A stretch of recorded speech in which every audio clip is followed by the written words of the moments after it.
तो चलिए दोस्तों, आज हमारा टॉपिक है यूरोप के देशों में नए गुटों का निर्माण कैसे हुआ। इन सब के बारे में हम आज चर्चा करेंगे। तो चलिए, यूरोप के देशों में नए गुटों का निर्माण कैसे हुआ।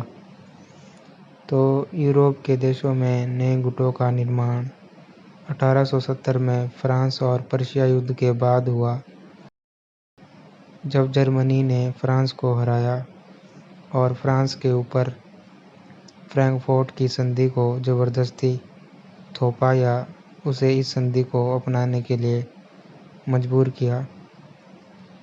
यह संधि बहुत ही कठोर तथा अपमानजनक थी फ्रांस के लिए। इस संधि के द्वारा जर्मनी के बिस्मार्क ने फ्रांस को यूरोप के अन्य देशों से अलग रखने का प्रयास किया, ताकि विश्व में कोई भी फ्रांस का साथ या दोस्त ना बने। इस संधि का एक और परिणाम यह भी हुआ कि बिस्मार्क ने यूरोप के कई देशों के साथ गुटबंदियां या संधियां तथा समझौते करने शुरू कर दिए थे। वहीं फ्रांस ने भी मित्र की तलाश में यूरोप के अन्य देशों के साथ गुटबंदियां तथा संधियां और समझौते करने शुरू कर दिए थे। तो चलिए, अब हम पढ़ते हैं कि जर्मनी ने कौन कौन से देशों के साथ गुटबंदी या संधियां तथा समझौते किए। तो जर्मनी ने सबसे पहले ऑस्ट्रिया के साथ गुटबंदी की। तो जर्मनी के बिस्मार्क ने यूरोप के अन्य देशों में मित्र की तलाश में सबसे पहले जो गुटबंदी की वो ऑस्ट्रिया के साथ की 1879 में। इस गुटबंदी को दो दलों की गुटबंदी या डुअल अलायंस के नाम से भी जाना जाता है।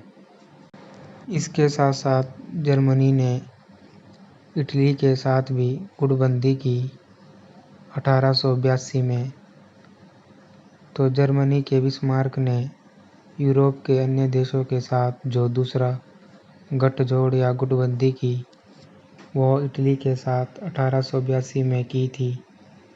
इस गुटबंदी को तीन दलों का गुट या ट्रिपल अलायंस के नाम से भी जाना जाता है, क्योंकि जर्मनी ने पहले तो ऑस्ट्रिया के साथ गुटबंदी की और फिर इटली के साथ की।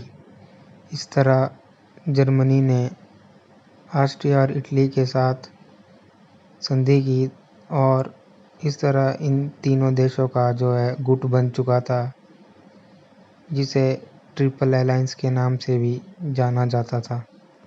तो चलिए, अब हम पढ़ते हैं कि फ्रांस ने यूरोप के अन्य देशों के साथ गुटबंदी कैसे की, या फ्रांस ने यूरोप के किन किन देशों को अपना दोस्त बनाया तथा किन किन देशों के साथ गुटबंदी या संधियां की। तो फ्रांस ने भी मित्र की तलाश में यूरोप के अन्य देशों के साथ समय समय पर गुटबंदी करना शुरू कर दिया था। तो फ्रांस ने जो सबसे पहले गुटबंदी की वो 1894 में की। इस गुटबंदी को फ्रांस और रूस गुटबंदी या गठजोड़ के नाम से भी जाना जाता है, या फ्रांस रशियन अलायंस के नाम से भी जाना जाता है। तो चलिए, अब हम पढ़ेंगे इंग्लैंड और जापान के बीच समझौता 1902 में क्यों हुआ, क्योंकि ये समझौता भी इसी दौरान हो रहा था जब पूरे विश्व में गुटबंदियां हो रही थी। तो इसी बीच यह हुआ कि 1905 में जापान और रूस के बीच युद्ध होने वाला था।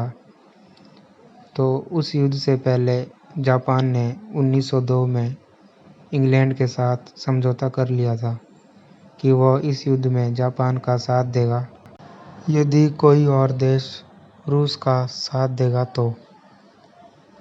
तो इसी बीच फ्रांस ने भी इंग्लैंड के साथ सन 1904 में गुटबंदी या समझौता किया, तथा इस समझौते के कारण फ्रांस के विदेश मंत्री डेलकासी ने इंग्लैंड के हितों को अफ्रीका के मिस्र में इंग्लैंड के अधिकार को स्वीकार कर लिया।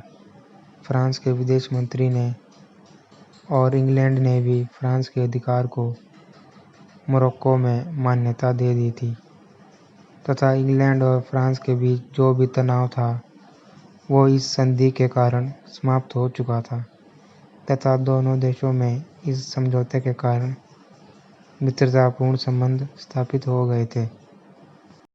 इसी बीच फ्रांस ने इंग्लैंड और रूस के बीच भी 1907 में गुटबंदी या समझौता करवाया, क्योंकि फ्रांस चाहता था कि वो इंग्लैंड और रूस जैसे बड़े शक्तिशाली देशों को अपना दोस्त बनाए।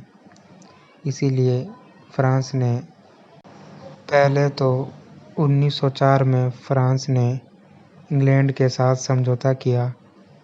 फिर फ्रांस ने अपने प्रयासों के कारण इंग्लैंड और रूस के बीच भी 1907 में समझौता करवा दिया। इस तरह ये तीनों देश फ्रांस, इंग्लैंड, रूस मित्र बन गए और इन तीनों मित्रों के गुट को त्रिराष्ट्रीय गुट या ट्रिपल एंटिटी के नाम से भी जाना जाता है।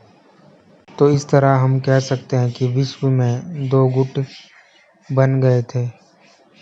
तो एक गुट में जर्मनी, ऑस्ट्रिया और इटली थे तथा दूसरे गुट में फ्रांस, रूस और इंग्लैंड थे। इस तरह हम कह सकते हैं कि पूरा विश्व दो गुटों में बंट गया था तथा इन दो गुटों में अब धीरे धीरे युद्ध की स्थिति भी पैदा होने लगी थी, जो प्रथम विश्व युद्ध को प्रोत्साहन दे रही थी। विश्व में इन दो गुटों के कारण प्रथम विश्व युद्ध के आरंभ होने का डर भी पैदा होने लगा था। तो दोस्तों, कैसा लगा आपको हमारा इस टॉपिक पर ये लेक्चर? कमेंट करके ज़रूर बताएं। यदि आप चाहें तो स्क्रीनशॉट भी ले सकते हैं ताकि आप आसानी से नोट्स बना सकें। तो चलिए दोस्तों, आपसे फिर मुलाकात होगी एक ऐसे ही मज़ेदार वीडियो में। तब तक के लिए जय हिंद, जय भारत, धन्यवाद।